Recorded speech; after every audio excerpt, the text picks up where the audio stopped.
திமுக MP தங்க தமிழ்ச்செல்வன் அவர்கள் நம்முடைய தொலைபேசி வாயிலாக இணைந்திருக்கிறார். சார் வணக்கம். இணைப்பில் வந்தமைக்கு முதல்ல நன்றி. திரு விஜய் அவர்கள் பரப்புரை மேற்கொள்ளும் போது பல இடங்களில் திமுக வாக்குறுதிகளை நிறைவேற்றவில்லை அப்படின்ற குற்றச்சாட்டை முன்வைக்கிறார். இந்த முறையும் வாக்குறுதிகள் எண்களை குறிப்பிட்டு இந்த வாக்குறுதியெல்லாம் அவங்க நிறைவேற்றலை, அது மட்டும் இல்லை நீங்கள் செலுத்தக்கூடிய வாக்கு திமுகவுக்கு செலுத்துறீங்கன்னா அது பாஜகவிற்கான வாக்கு, இரண்டு பேரும் மறைமுக கூட்டணியில் இருக்காங்க அப்படின்னு பல குற்றச்சாட்டுகளை திமுக மேலே அடுக்கி இருக்காரு. உங்களுடைய பதில் என்ன சார்? நடிகர் விஜய் ஹீரோன்னு தான் நான் பார்த்து கேள்விப்பட்டிருக்கேன்.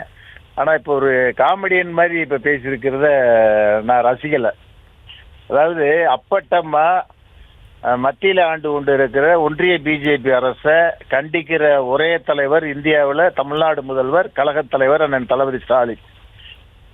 அப்படி எதிர்த்துக்கிட்டு இருக்கிற போது ஒரு மதவாத சக்தி தமிழ்நாட்டில் புகுந்துடக்கூடாது, நாட்டை பிளவுபடுத்திடக்கூடாது, இருமொழி கொள்கை தான் வேணும், மும்மொழி கொள்கையை விட்டுறக்கூடாதுன்னு சொல்லி தீவிரமாக அரசியல் பிரவேசம் பண்ணி எதிர்த்து அரசியல் பண்ணிக்கிட்டு இருக்கிற திராவிட முன்னேற்ற கழகத்தை பார்த்து நான் திமுகவுக்கு போடுற ஓட்டு பிஜேபி தான் போகுதுன்னு சொன்னால் அதை எப்படி மக்கள் நம்புவாங்க சொல்லுங்க பார்ப்போம்.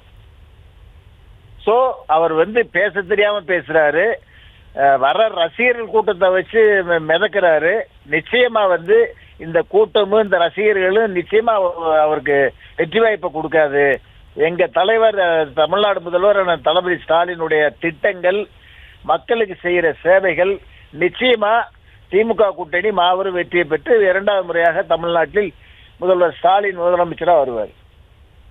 சார், பல திட்டங்கள் மக்களுக்காக செயல்படுத்தப்படுது அப்படின்னு நீங்கள் சொல்கிறீங்க. ஆனால் இன்னைக்கு அவருடைய உரையில் என்ன சொல்லியிருக்காரு அப்படின்னா, மக்களுக்கு தேவையான அடிப்படை தேவைகள் கூட திமுக ஆட்சியில் நிறைவேற்றப்படலை அப்படின்ற ஒரு குற்றச்சாட்டை முன்வைக்கிறாரு. அதாவது இப்போ கல்வியில் 1ஆவதுலேருந்து கல்லூரி வரைக்கும் அனைத்து இலவசம். கல்லூரியில் படிச்சுனா மாதம் 1000 ரூபா. மருத்துவத்தில் உச்சி முதல் உள்ளங்கால் வரை checkup.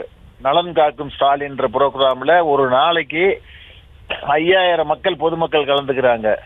Blood checkup full master health checkup பண்ணுறாங்க. அது வெளியில் எடுத்தீங்களாக்கு 10,000 ரூபா வேணும். அரசாங்கம் ஃப்ரீயாக பண்ணி கொடுக்குது. இப்படி ஒவ்வொரு வீட்டுக்கும் பார்த்து பார்த்து திட்டங்களை கொடுத்து செயல்படுத்துகிற முதலமைச்சர் தான் வேணும்னு நினைப்பாங்களா? இவர் பந்தாவா பேசிக்கிட்டு போகிற இப்படிப்பட்ட நபர்கள் தான் வேணும்னு நினைப்பாங்களா? நாங்கள் நிறையா திட்டங்கள் அறிவித்தது உண்மை. அறிவித்ததில் ஒரு 80% திட்டங்கள் நிறைவேற்றியது உண்மை. ஒரு சில திட்டங்கள் நிறைவேற்ற முடியாமல் இருக்கு. அதையும் காலங்கள் வரும்போது நிச்சயமா அதையும் நிறைவேற்றக்கூடிய சூழல்ல தமிழ்நாடு முதல்வர் அண்ணன் தளபதி இருக்கான்றதை நாங்கள் நிரூபிப்போம். சார், அவர் குறிப்பிட்டு கேட்கறதே, நீங்க கொடுத்த வாக்குறுதிகள்ல எண்களோட குறிப்பிட்டு ஏன் பழைய ஓய்வூதிய திட்டத்தெல்லாம் ஏன் நிறைவேற்றாம இருக்கீங்க, அதெல்லாம் வாக்குறுதிகளா கொடுத்து தானே ஆட்சிக்கு வந்தீங்க அப்படின்ற ஒரு கேள்வியை முன்வைக்கிறாரு. பழைய ஓய்வூதிய திட்டம் நாங்க சொன்னது உண்மை. பிராக்டிக்கலா பார்க்கும்போது பெரிய சிக்கல்கள் இருக்கு. அதை எப்படி வரைமுறைப்படுத்தணும்ன்றத ஃபைனான்ஸ் டிபார்ட்மெண்ட் மூலயமா அதை ஆய்வு பண்ணிக்கிட்டு இருக்காங்க. நிச்சயமா அது அந்த திட்டத்துக்கு உண்டான வரைமுறையை வகுத்து நல்ல முடிவை தமிழ்நாடு முதல்வர் தளபதி சொல்லுவார். நன்றி சார். இணைப்பில் உங்கள் தரப்பு பார்வையை பகிர்ந்தமைக்க நன்றி.